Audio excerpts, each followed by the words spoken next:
everyone and good afternoon. I hope you're all having a great day.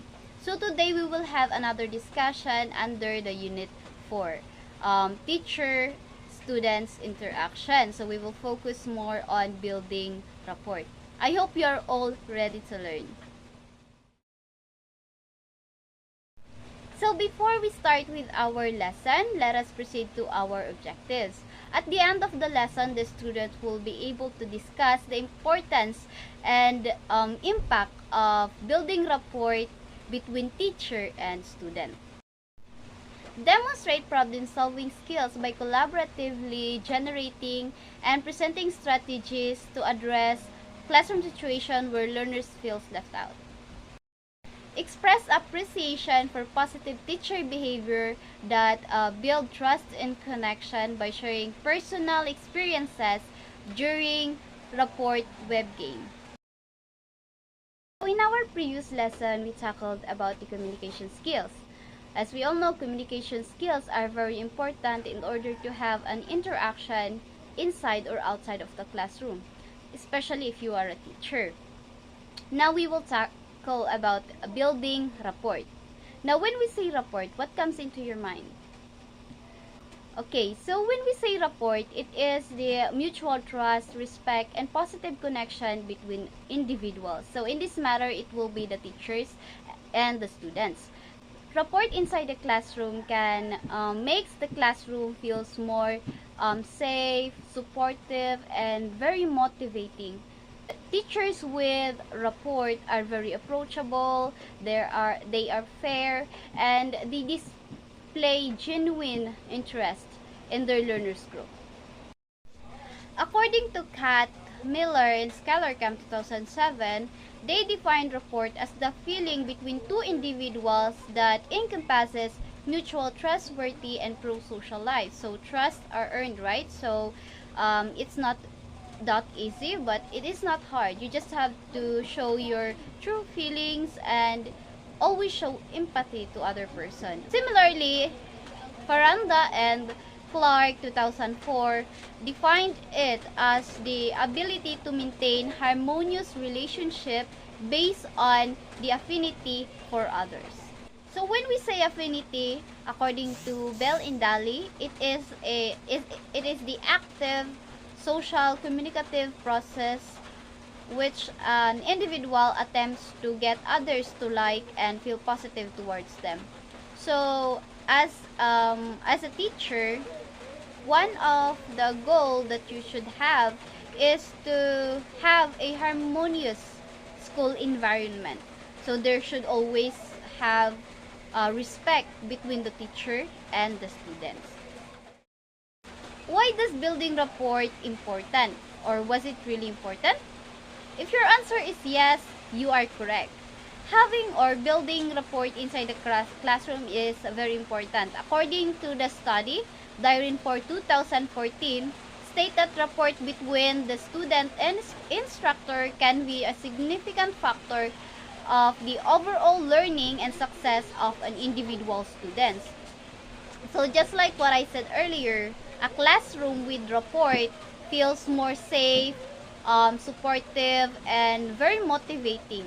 Okay, so teachers with rapport are very fair, and they student can go to them, ask question, and they are very open about the concern of every and each of their students. So building rapport is very important inside the classroom, right? So first, it can minimize anxiety. It reduces the students' stress, fear, and nervousness, and they can focus more on learning. Another one is it increases students' participation. If they feel supported and motivated, they will actively participate in the discussion, in the activities, and the task.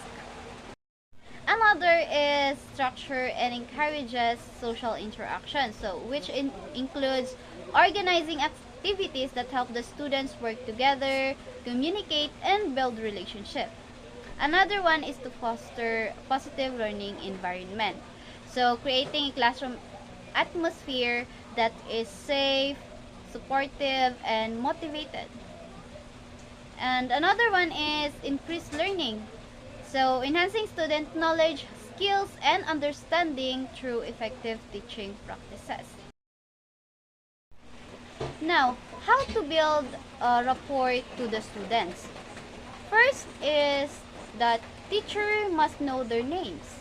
So, according to Duffy and Jones 1995, they claims that knowing the name of the students is the easiest way to build rapport between the teacher and the students. Next is to engage with the students. So for this purpose, Lohman 1995 suggests the teacher should arrive early and stay late in the classroom and have a formal conversation or formal talk with their students. So if you can observe our teachers or instructors, even after class or discussion, they would engage us in a small talk or conversations. It would make the students feels more seen, and it is the best way to build rapport with your students, showing interest in their hobbies and their life, and they will eventually open up to you. Another one is consistency and reliability. Keeping their promises to their students and be consistent with the rules, their discipline, and their overall fairness with each and every student. Now, there are some challenges in building rapport. So, what are these? First, we have time pressure and heavy workload. As we all know, teachers have a lot of responsibilities. So, sometimes they cannot stay for a while in the classroom and have a formal talk, conversation with you. Another one is large class sizes. Another is students with trust issues and negative past experiences. So it's really hard to earn their trust, and because they experience something really bad or hard for them. Another one is cultural differences. If you have different belief, it will be hard to connect with your students. Now, what are some ethical consideration in building rapport? First, we have professional distance. Be friendly but not too personal. Another is impartiality. You must avoid favoritism over involvement in the student's private life.